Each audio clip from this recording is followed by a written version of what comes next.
Hi guys, welcome to my channel educational Ayush. आज हम लोग पढ़ेंगे NCERT solution class 8 chapter 5 coal and petroleum का।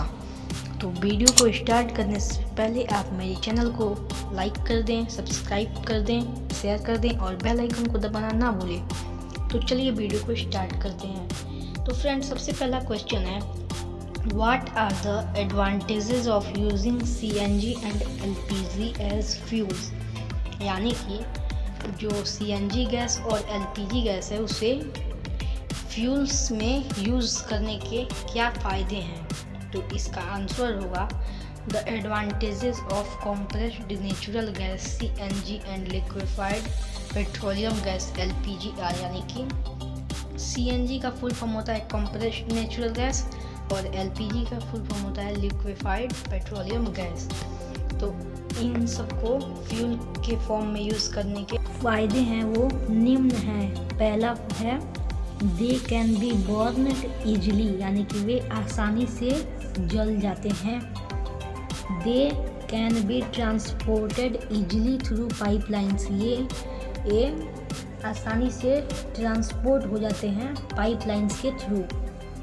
दे are clean fuels and do not give smoke when burned, ये साफ तेल होते हैं और जलने पे ज़्यादा धुआं नहीं देते हैं। They give a lot of heat energy when burned, ये जब जलते हैं तो बहुत ज़्यादा हीट एनर्जी प्रोड्यूस करते हैं। अब क्वेश्चन है, name the petroleum product used for surfacing of roads, यानी कि एक ऐसे पेट्रोलियम प्रोडक्ट का नाम बताना है जो रोड के सरफेस के लिए यूज़ किया जाता हो। तो इसका आंसर होगा बिटुमेन। और क्वेश्चन है, describe how coal is formed from dead vegetation, what is the process called, यानी कि इसमें डिस्क्राइब करना है कि कोल डेड वेजिटेशन से कैसे बनता है और उस पूरे प्रोसेस को कहते क्या है। तो इसका आंसर होगा millions of years ago dense forest got buried under the soil due to natural processes like flooding, earthquake. Under high temperature and pressure in the soil, these dead plants slowly converted into coal.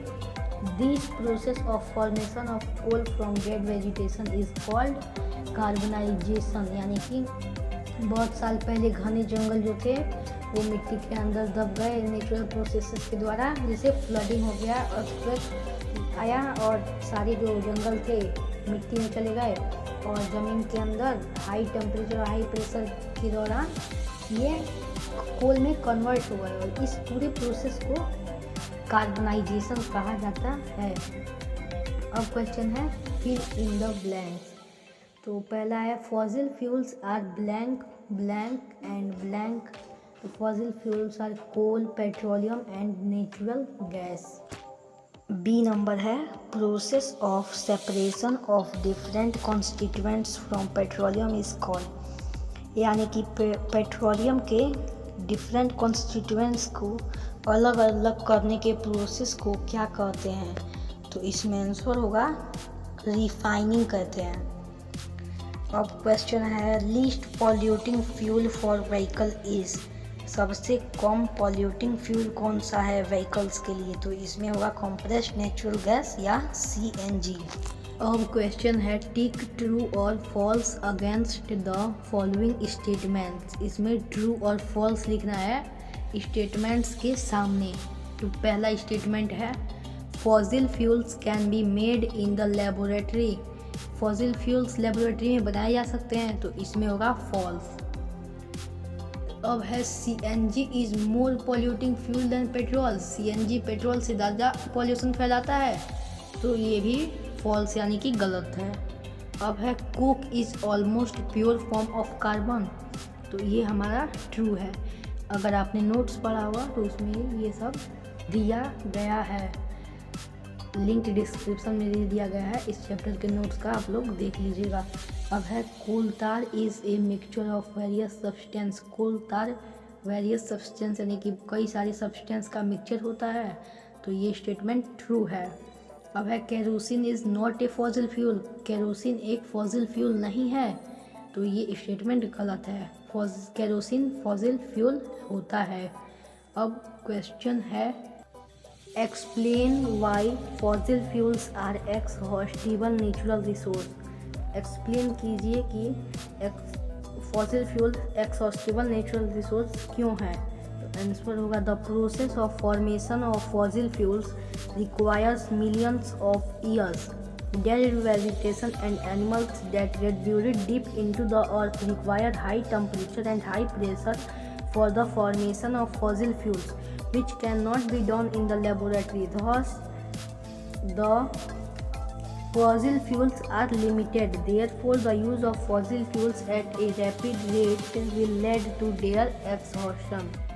It means कि जो process है fossil fuels को बनाने का, वो उसमें millions of years लगते हैं, और dead vegetation and animals that get buried deep into the earth require high temperature and high pressure for the formation of fuel. और जो डेड वेजिटेशन होता है, फॉरेस्ट, ग्रीन प्लांट्स और एनिमल्स, वो जब पृथ्वी के अंदर चले जाते हैं, ज़मीन के नीचे, तो उन्हें हाई टेम्परेचर और हाई प्रेशर की ज़रूरत होती है फॉसिल फ्यूल्स को बनाने के लिए, जो लेबोरेटरी में नहीं मिल सकती।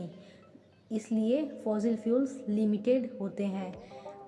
देयरफॉर, इसलिए the use of fossil fuels at a rapid rate, यानी कि अगर हम लोग बहुत जल्दी इसका यूज़ करेंगे तो ये एक्सहॉस्शन की समाप्त हो जाएंगे। अब है describe the characteristic and usages of coke. इसमें कोक की कैरेक्टरिस्टिक और यूज़ को डिस्क्राइब करना है। तो सबसे पहले हम लोग लिखेंगे कैरेक्टरिस्टिक ऑफ कोक, और पहला है Coke is tough. Coke tough होता है, कोक इज पोरस, उस पर धब्बे होते हैं। Coke is black in colour, Coke colour में काला होता है। अब है यूजेज ऑफ कोक। यूज़ किया जाता है कोक का in manufacturing of steel, steel को बनाने में, और in the extraction of metal, दो मेटल्स को अलग अलग करने में। अब क्वेश्चन है, explain the process of the formation of petroleum, यानी कि पेट्रोलियम कैसे बनता है, इस प्रोसेस को एक्सप्लेन करना है। तो इसका आंसर होगा, dead organisms that got buried in the sea millions of years ago got covered with the layer of sand and clay. Due to lack of air, high temperature and high pressure, these dead organisms got transferred into petroleum.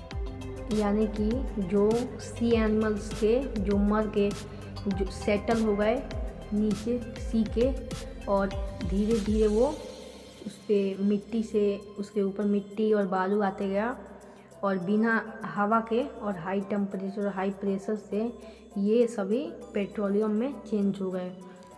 अब question है, the following table shows the total power shortage in India from 1993 to 1999. Shows the data in the form of a graph plot shortage percent for the years on y-axis and the years on the x-axis. यानी कि दिए गए information से एक graph बनाना है, और जो shortage percent है उसको y पे, और जो ईयर्स है उसको x पे दिखाना है। तो जो हम लोग का ग्राफ बनेगा इस तरह बनेगा जैसा फिगर में दिखाया गया है। इसी के साथ हमारा वीडियो समाप्त होता है। वीडियो अच्छा लगा तो आप सभी लाइक कर दें, कमेंट कर दें, और सब्सक्राइब करना ना भूलें। थैंक्स।